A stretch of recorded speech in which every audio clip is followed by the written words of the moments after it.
Hi, so welcome to this 5-minute video. My name is William Qianwei Yang. You can just call me William.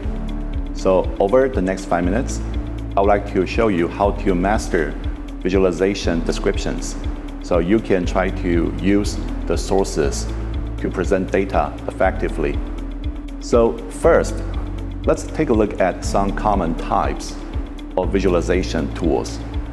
So I would like to share with you some samples. So let's start with the first one on the top left corner. So here you can see some of the most frequently used visualization tools. For example, we can find the line graph, the area graph. We can also find the pie chart. You also see the bar graph. Then you still find some diagram. Also, we see the so-called histogram. So here I would like to point out, many people tend to confuse histogram with bar graph, but actually the two graphs are different. Most of the bar graphs shows data in different categories, and histograms are used to show continuous data over a period of time. So normally there will be gaps between the bars, the vertical bars in histogram. And now let's move on to our second sample here. So you can see the bubble map. So we often use the bubbles to show sets of data in different sizes or amounts. And you can see this clearly on this map. And now let's move on to the third slide. So here we have the third example. This is a flow chart. As you know, we often use the flow chart to describe how a process starts, develops, and ends. And then we move on to the next sample. This one is an infographic. An infographic is also a really common type of graph. We often use pictures or symbols to symbolize the sets of data we try to display. So in the sample here, you see the vehicle sales. So we use different symbols of vehicles to show sales of different car models. And now let's move on to the next sample. This one is a mind map. This one is offered by a Google career advisor. So we often use the mind map to show how we organize our thoughts. We also use the mind map to show how you structure an idea or to show the relations or hierarchical relations among ideas. And finally, I'd like to share with you another really common visualization tool in finance. This one is a tree map chart.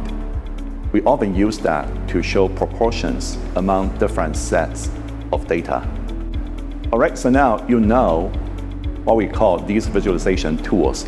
Now let's discuss how we can describe them. So I'd like to share with you a few samples. So we're going to start with the two types of line graph, and then we're going to move on to a histogram. So let's start with the first line graph. So here's a line graph offered by AquaScript. So in this line graph, you can see some really common changes in numbers. So let's try to describe the different segments of the line. Let's start with the first four numbers. So in number one, we see this line going up. So you can say here the number is rising or increasing steadily.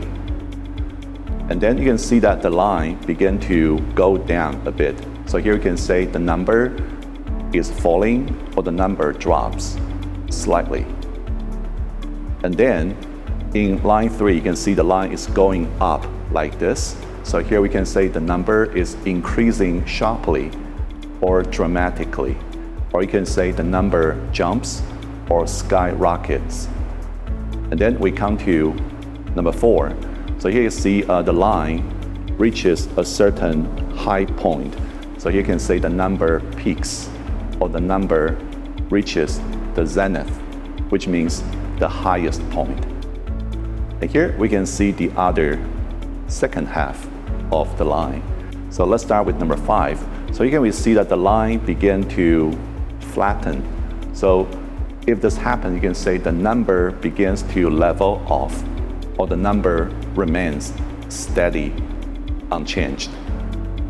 And then we move on to number 6. So here we can see the number begins to go up and down in zigzag. So here you can say the number fluctuates. But sometimes maybe the number will go up and down rather slowly at a slower pace. So you can say the number oscillates.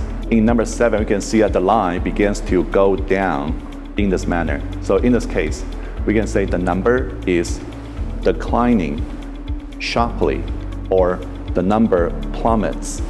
We can also say the number plunges. And now we come to the final segment of the line. So here you can say now the number is going down or decreasing quite steadily or moderately compared with the previous 7 segments.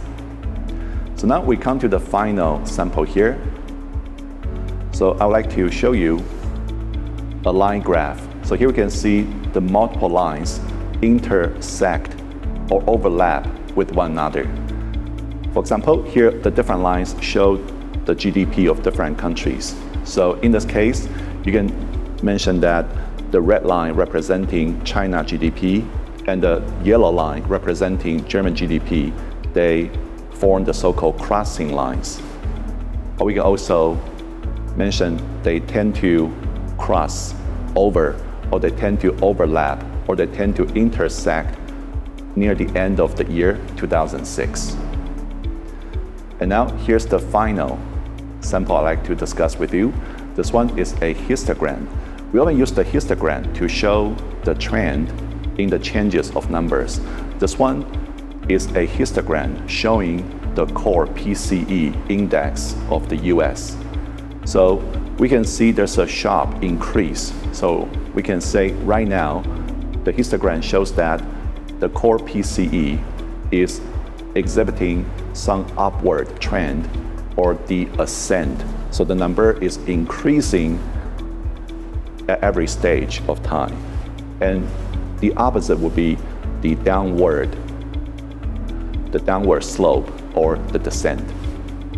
And still, we can also try to compare the core index in 2012, in 2022, and in 2021. So you can say the bars, the vertical bars in 2022 is substantially or significantly higher than the bars in 2021.